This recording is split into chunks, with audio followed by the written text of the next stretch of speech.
Welcome to CADWorx Engineering Software Learning blog. In this video, we're going to look at how we can utilize isogen automatic reviews in clouding. This is a new feature available in 2017.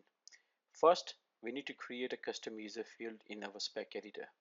To do that, I'm going to add a new custom data. I'm going to give it a name called comp_revision. Make sure the name and the title is exactly shown as here. You can give any descriptions you like, but the name and the title should be comp_revision.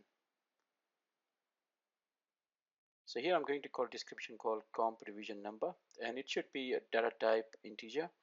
I'm going to set the default value to 0, and I'm going to attach these to all the components.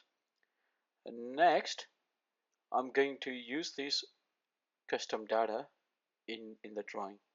So let me route a pipe. So I set it up default value 0, so all the components will have value 0.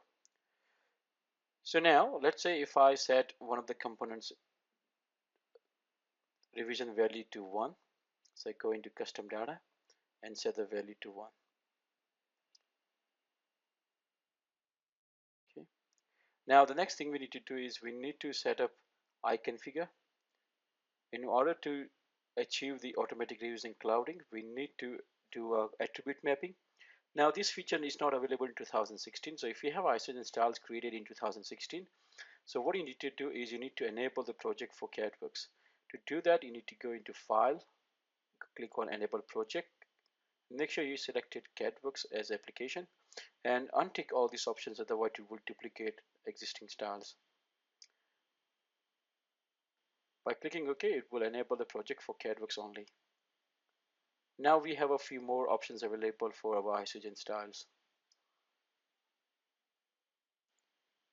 As you can see here, we have a new section called CADWorx Attribute Mappings. I'm going to click on it, and I'm going to map our newly created custom data field to PCF attribute revision. So the custom data field name is comp_revision. The PCF attribute is revision. Once it's done, what we need to do is we need to tell the program to do automatic revision clouding or enable revision cloud. To do that, I'm going to set the settings to true, and I'm going to use only for single revision, and I'm going to use the color rate, which is the number 1, and I'm going to use a cloud rather than polygon. And once I'm happy with all the settings, I'm going to save and exit from here. So now the next thing we need to do is before we create any isometric, we need to tell the program that what kind of a revision is this, what's the latest revision. To do that, I'm going to use isogen project data setup variable, and the revision is 1. So it will going to create a cloud around the components which has a value 1. So now if I create isometric, I'm going to select components, and I'm going to select all the components available, and it's going to create an isometric with revision cloud around component with the value 1. So this is how we can utilize revision cloud in 2017. Thanks for watching.